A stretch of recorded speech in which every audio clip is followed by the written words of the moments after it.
gafarako gargaaruuf dhufe gaaddisni koo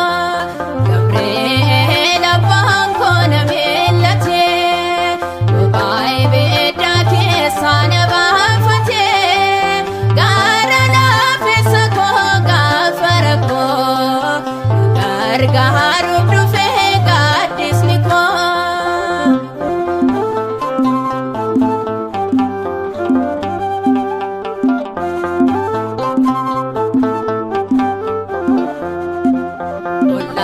beeddaa keessa soobu'eera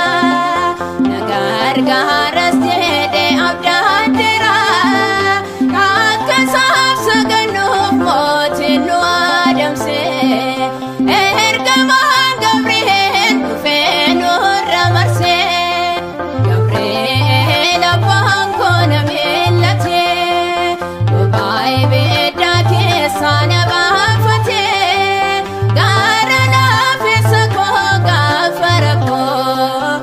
gargaaruuf dhufe gaaddisni koo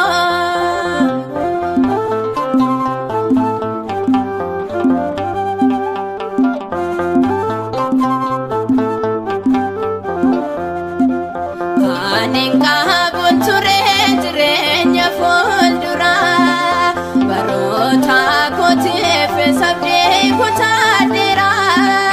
mootiin na darbannaan boolla beeddaatti Gabriel na furee hidhaasee xanaatti Gabriel abbaan koo na mil'ate boba'ee beeddaa keessaa na baafate gaara laafessa koo gafarako gargaaruuf dhufe gaaddisni koo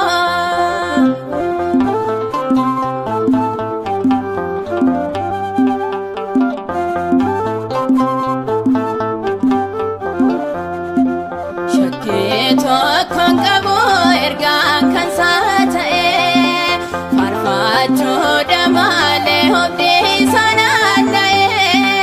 jaalala Gabriel yommuun irraanfadhu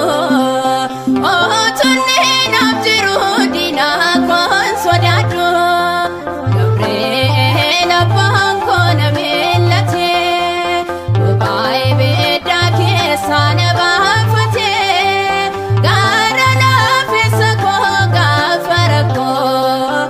gargaaruuf dhufe gaaddisni koo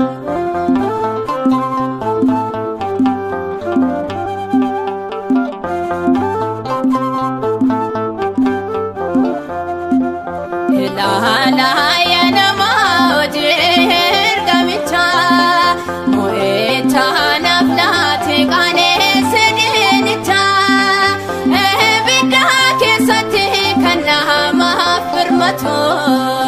ebbi Gabrielidha hundaaf baay'atu Gabriel abbaan koo na mil'ate boba'ee beeddaa keessaa na baafate gaara laafessa koo gafarako gargaaruuf